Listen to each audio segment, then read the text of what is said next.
"Let's be honest, Helen," Tyler Brennan said, leaning back in his leather chair with that smug smile I'd grown to despise. "Women your age just can't keep up with where this industry's headed. Technology moves fast, and frankly, I need people who can adapt." I sat there, my hands folded neatly in my lap, watching this 32-year-old boy who'd never worked a day outside his father's company tell me I was obsolete. 20 years. 20 years I'd given to Nexora Labs, building their operations from the ground up, training every new hire, managing every crisis.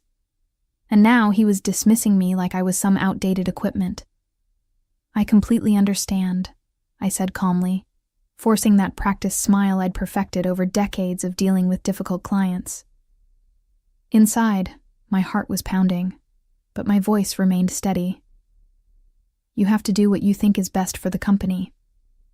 Tyler's eyebrows shot up slightly. He'd clearly expected an argument, maybe tears.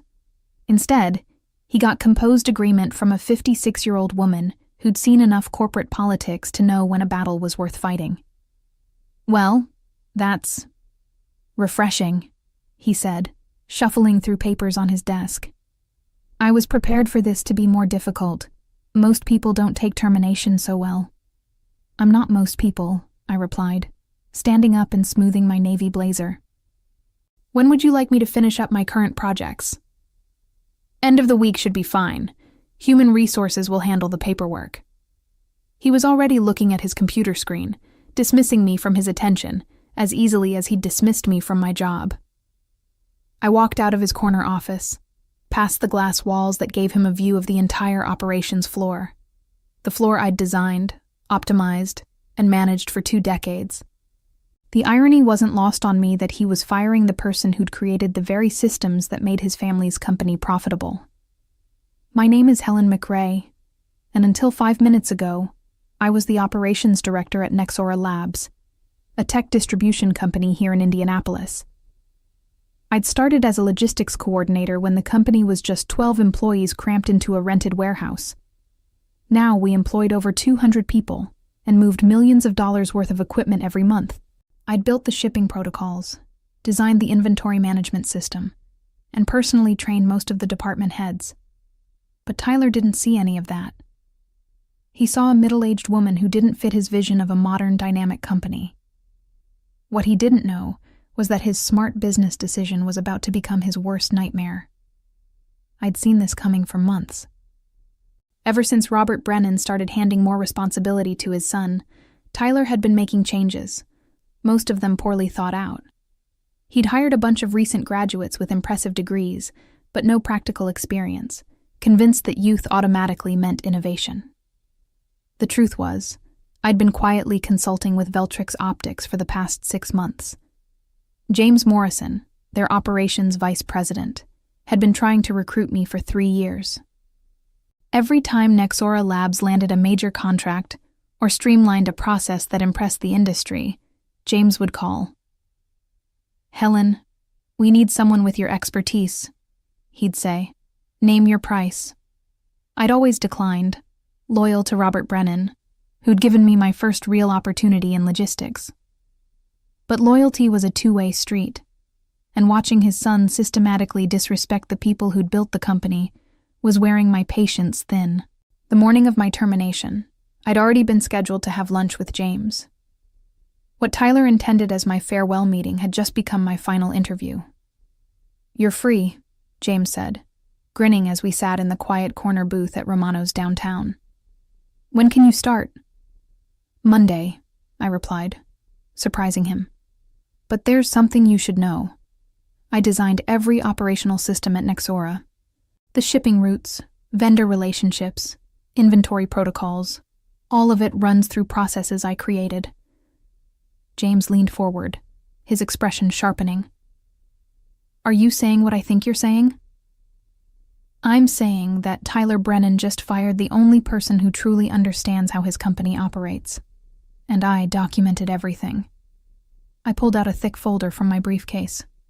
20 years of process improvements, vendor contacts, and system specifications. All completely legal since I developed them, and there's no non-compete clause in my termination package.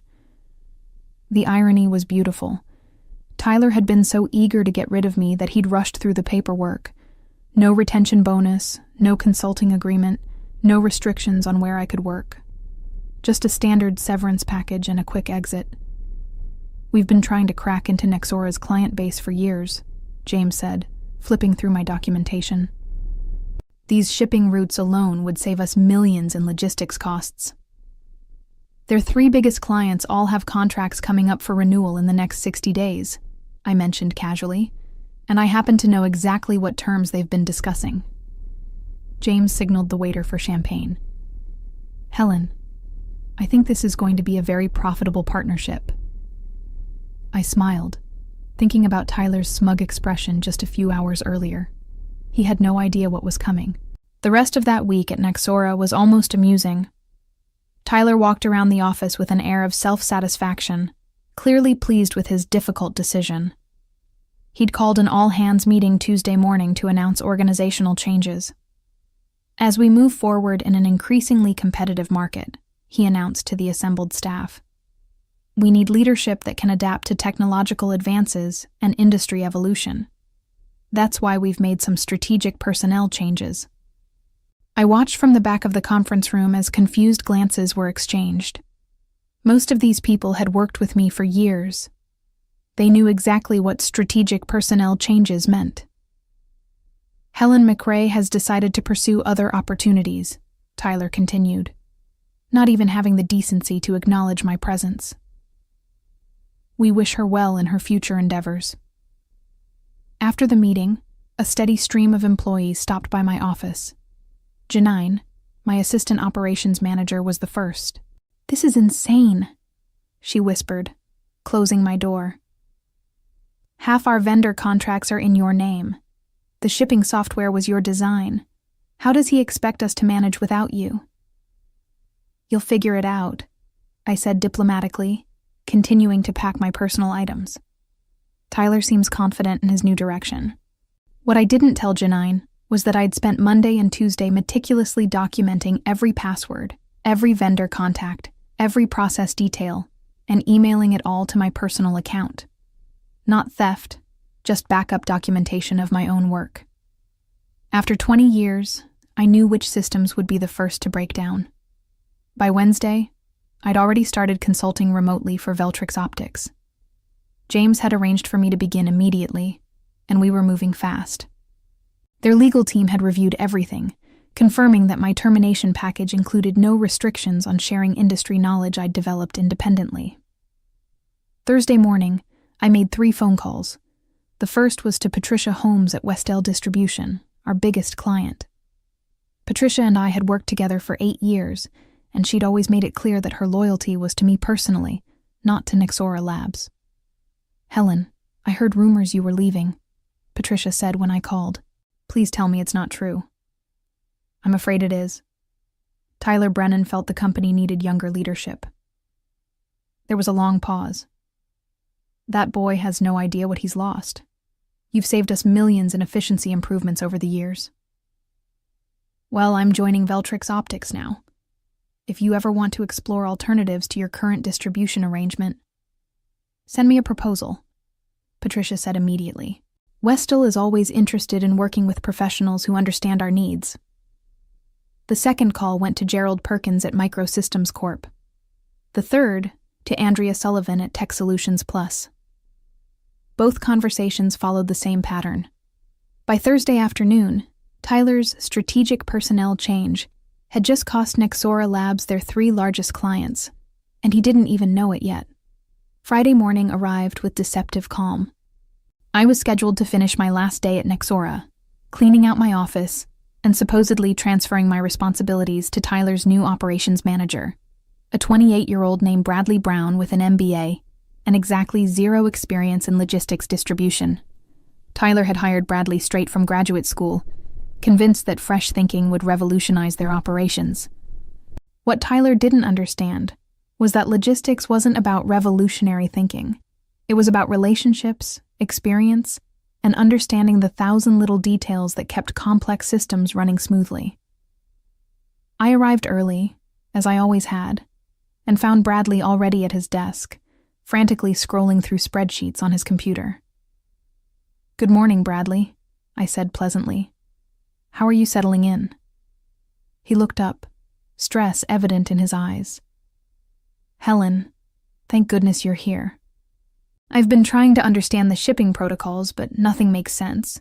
The software seems to be crashing every time I try to generate a route optimization report." I nodded sympathetically. "The system can be temperamental. Did you update the vendor portal passwords? They reset automatically every 90 days. Vendor portal? Bradley looked confused. Tyler didn't mention anything about vendor portals. Oh. I paused, letting the implications sink in. Well, there are 17 different vendor systems that need to be synchronized for the routing software to work properly. Each has its own access credentials and update schedule. Bradley's face went pale. Could you walk me through it? I'd love to help, I said, glancing at my watch. But I'm actually due at Human Resources in 10 minutes to finalize my departure paperwork. And then I have a lunch appointment. The truth was, my lunch was with Patricia Holmes from Westell Distribution, officially signing the contract that would transfer their account to Veltrix Optics. But Bradley didn't need to know that. I spent the next hour in HR, going through the standard exit interview process. When they asked if I had any concerns about the transition, I smiled politely and said that Tyler seemed very confident in his new direction. Just as I was gathering my final belongings, my desk phone rang one last time. "Helen McRae, Operations Director," I answered out of habit. "Helen, it's Gerald Perkins at Microsystems. I need to discuss our contract renewal." "Of course, Gerald. What can I help you with?" "Well, I got a very interesting call from Veltrix Optics this morning. They presented some compelling alternatives to our current arrangement. Before I make any decisions, I wanted to speak with you directly." I could see Tyler through his glass office wall, on a phone call of his own, gesturing animatedly. He looked pleased about something. "I appreciate that, Gerald. But as of today, I'm no longer with Nexora Labs. You'd need to speak with Tyler Brennan about any account concerns." "That's exactly what I was afraid of," Gerald sighed. "Helen, you've been our primary contact for 6 years. You know our needs, our timeline constraints, our budget parameters. Frankly, we're not comfortable working with anyone else." "I understand completely. Business relationships are built on trust and experience. Where are you going? Because wherever it is, Microsystems Corp would be very interested in following you there." I looked across the office at Tyler, who was still on his phone call, probably telling someone about his brilliant strategic decisions. "I'll be working with Veltrix Optics starting Monday," I said. "James Morrison is their operations vice president. Very professional organization." "Perfect. Have James call me Monday morning. We'll want to discuss transitioning our account." As I hung up, I noticed Tyler's phone call had ended. He was staring at his computer screen with a frown, clicking furiously at something that apparently wasn't working. The real fun was just beginning. Monday morning brought the first wave of panic. I was settling into my new office at Veltrix Optics when my old cell phone started buzzing with missed calls from Nexora Labs. 7 calls in the first hour, all from different numbers. James Morrison knocked on my door around 9 a.m., grinning like he'd won the lottery. 3 contracts, he said, holding up a folder. Westell, Microsystems, and Tech Solutions Plus all signed with us this morning. Combined value, $12 million annually. "That's wonderful," I replied, though I felt a small pang of something, not quite guilt, but recognition of what this meant for my former colleagues. "Tyler Brennan called our main line 4 times in the last hour," James continued. "Apparently their shipping system crashed this morning, and none of their vendor portals are responding." I nodded thoughtfully. The quarterly authentication update probably triggered. All vendor passwords reset simultaneously on the first Monday of every quarter. It's built into the security protocol. And Tyler doesn't know this? Tyler doesn't know most things about operations. He assumed it was all automated. I pulled up the new client files on my computer. Have our logistics team schedule installation meetings with the new accounts. I'll want to do site surveys to optimize their delivery protocols. What I didn't mention was that those vendor passwords weren't just randomly generated. I'd designed the system myself, with access codes that followed a pattern only I knew. Tyler could eventually figure it out, but it would take time his clients didn't have. My personal phone rang again. This time, the caller ID showed Robert Brennan, Tyler's father, and the actual owner of Nexora Labs. Mr. Brennan? I answered formally. Helen? What the hell is going on? Robert's voice was strained. Tyler tells me you left Friday, and now our whole system is down. 3 of our biggest clients called this morning threatening to cancel their contracts. I'm sorry to hear you're having difficulties, Mr. Brennan. Don't give me the corporate response, Helen. We've known each other for 20 years. Tyler said you left to pursue other opportunities, but this timing can't be coincidental. I chose my words carefully.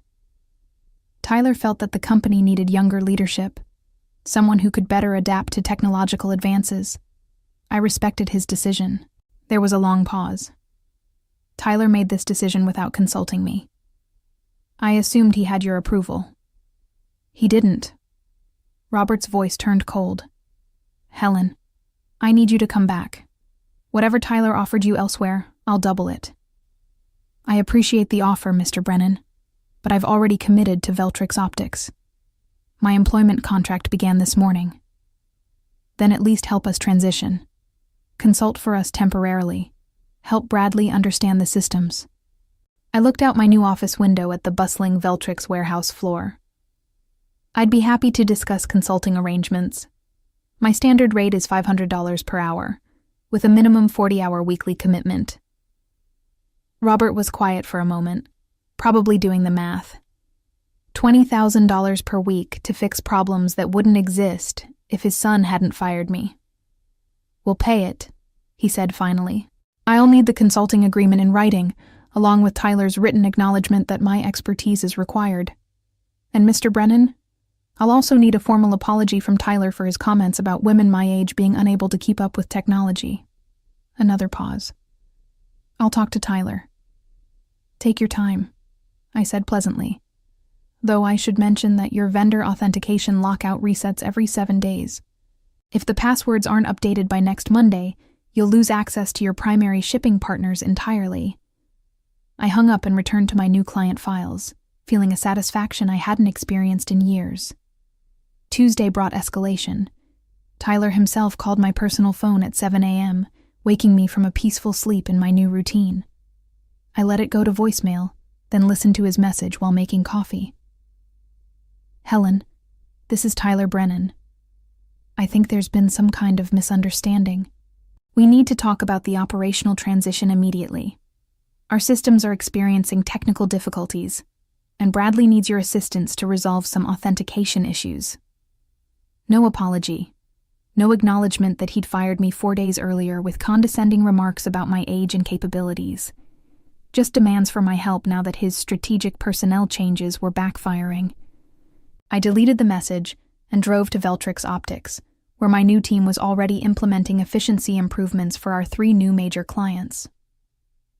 Around 10 a.m., James knocked on my door again, this time looking concerned. Robert Brennan is in our lobby, he said. He's asking to speak with you personally. Says it's urgent. Send him up, I replied, saving my work. This should be interesting. Robert Brennan walked into my office looking like he'd aged 5 years and 4 days. His usually perfect silver hair was disheveled, and his expensive suit was wrinkled. He sat down heavily in the chair across from my desk.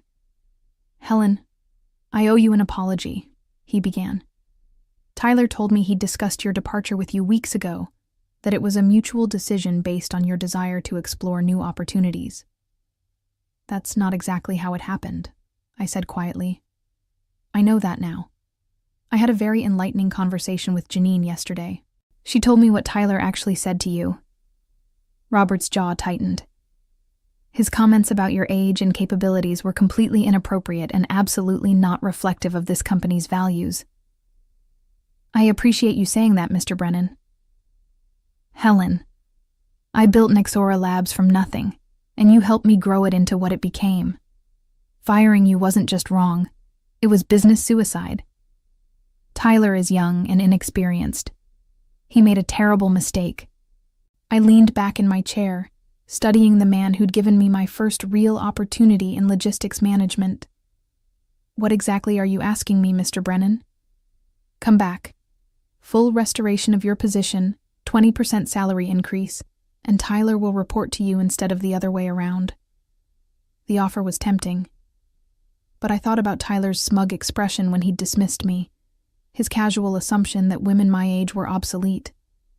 That's very generous, I said.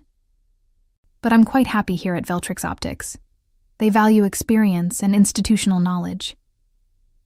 Robert's shoulders sagged. Then at least help us salvage what we can.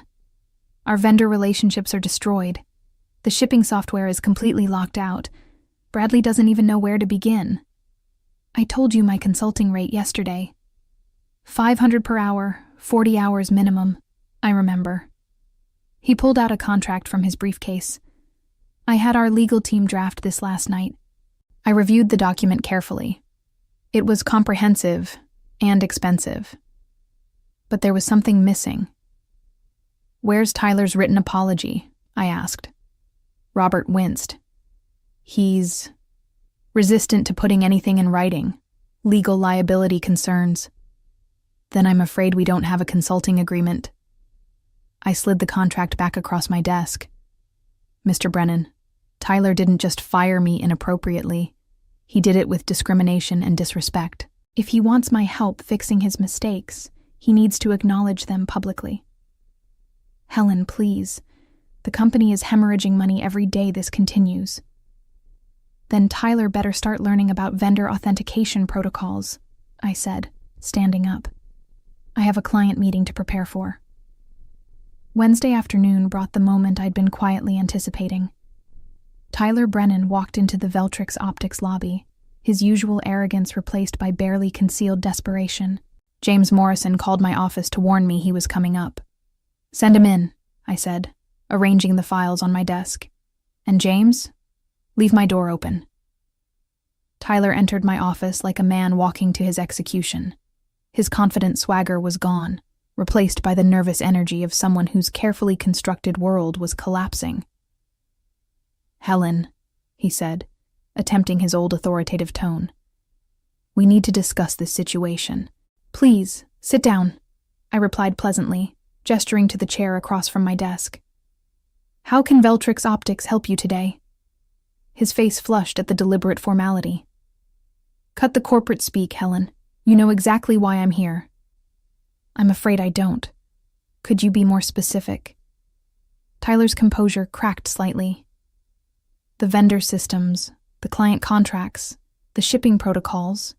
You designed all of it, and now it's falling apart. We both know this isn't coincidental. You're absolutely right, I said, leaning forward. I did design those systems. Over 20 years of work, actually. And you fired me because women my age can't keep up with technology. That's not... He started to protest. Let me finish, I interrupted, my voice remaining calm but firm. You dismissed me without consultation, without transition planning, and with discriminatory language. You assumed that innovation meant throwing away institutional knowledge. Tyler shifted uncomfortably in his chair. Look, maybe I was hasty. Maybe I didn't fully appreciate your contributions. Maybe, I smiled. Tyler, in 4 days you've lost 3 major clients worth $12 million annually. Your shipping system is locked out until next Monday.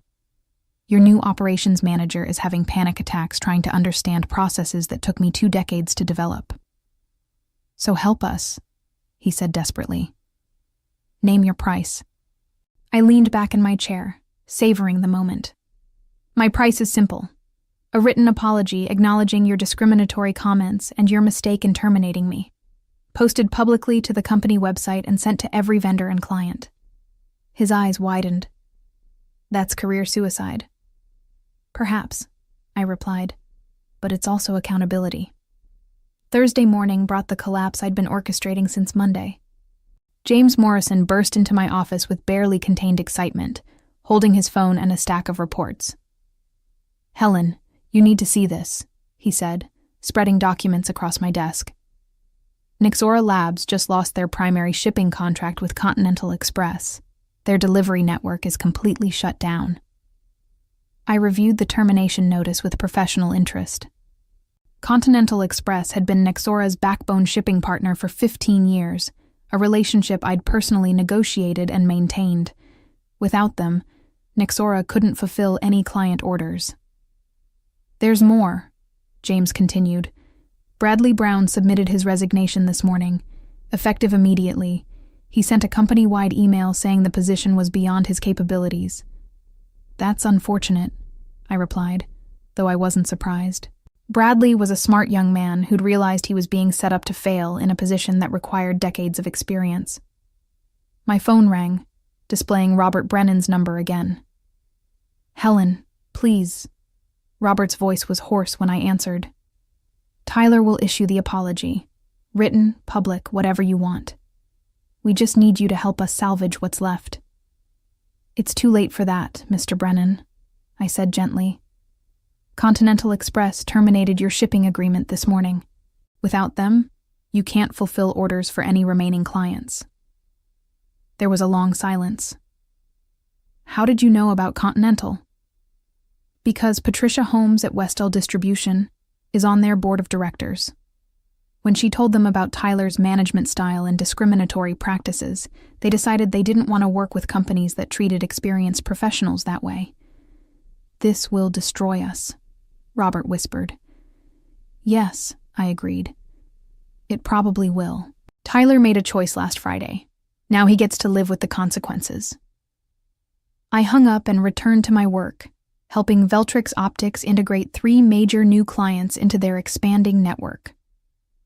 Outside my office window, I could see delivery trucks bearing our company logo, efficiently executing the improved protocols I'd designed. The future looked very bright indeed, and I was finally working for people who understood that experience and wisdom were assets, not liabilities. Looking back on those pivotal days, I realized that Tyler's attempt to discard me had actually freed me to flourish in ways I never imagined possible.